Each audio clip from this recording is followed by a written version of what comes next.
Hey there, let's talk about the number one reason deals fall apart and how to prevent it. So one of the biggest fears sellers have once they decide to sell their preschool is this: what if the deal falls apart? And unfortunately, the fear's not unfounded. I've seen amazing schools with strong enrollment, solid revenue, and excited buyers all lose a deal at the 11th hour. But you know what? The good news is, most of the time, those deal breakers are completely preventable if you know what causes them and how to prepare.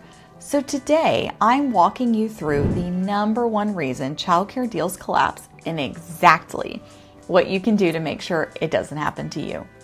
I'm Chelsea Rue, a childcare sales specialist, and let's get started.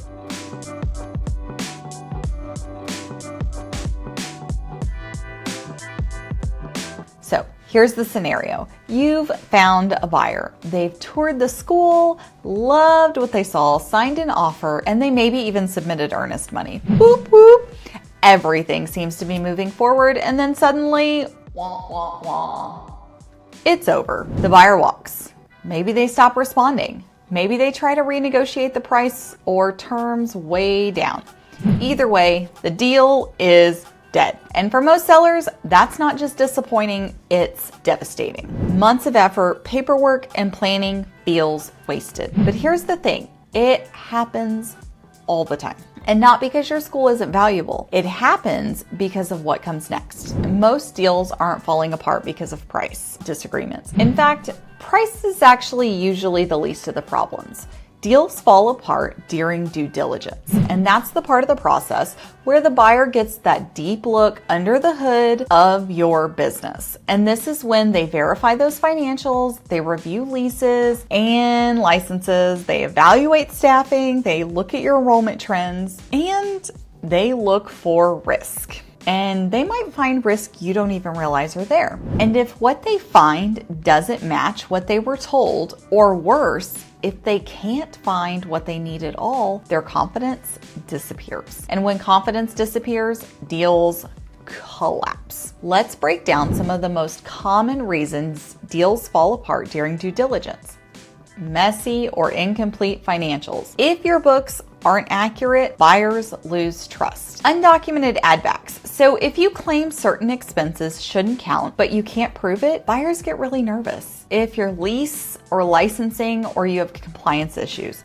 So problems in these areas can really scare buyers or make financing impossible. If there's discrepancies between what was presented and what was real, if enrollment numbers, expenses, or revenue don't line up with the listing, buyers walk. Slow responses or big disorganization. If requests drag on for weeks, buyers start to wonder what else you're hiding. So sometimes sellers panic or they have really emotional reactions. Sometimes sellers change their mind mid-process or they get really defensive, and that alone can really derail a deal. These are all avoidable with the right preparation. Remember, a broker is your buffer between you and those buyers. And here's what's important to understand. Buyers aren't trying to make your life difficult. They're simply trying to verify what they're buying is what they think it is. Their job is to look for risk. If they find something they can't verify, they assume there's more that they haven't found. And that leads to lower offers, endless renegotiation, or a deal that dies altogether. Surprises are the enemy of deal making.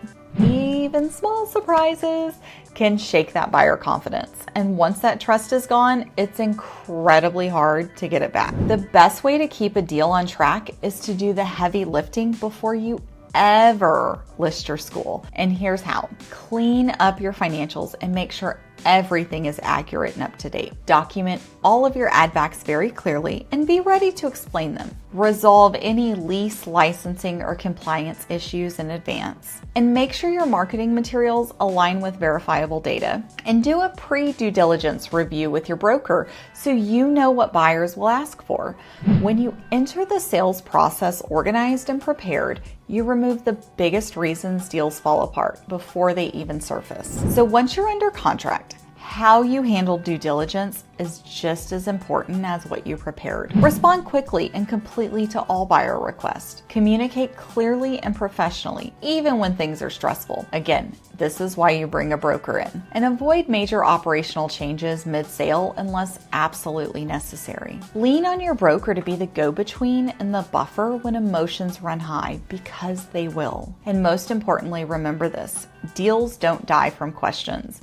They die from uncertainty. If you can keep that process moving and the buyer's confidence intact, you're going to dramatically increase your chances of a successful closing. When you prepare thoroughly and manage the process proactively, everything changes. Buyers trust your numbers and they trust you. Negotiations stay focused and they stay productive. And you avoid painful price reductions and last-minute surprises. But most importantly, you walk away from the sale on your terms with the value you deserve. The single best way to prevent a deal from falling apart is to make sure the buyer never loses confidence in what they're buying. And that starts with preparation. To help get you started, I've actually created a due diligence prep checklist, and that outlines exactly what buyers are going to ask for and how to get ready before they ever see your books. Head on over to the resource library and check out the resources. And if you're thinking about selling in the next few years, let's talk about how to position your school to sail through due diligence without a single red flag. Talk soon.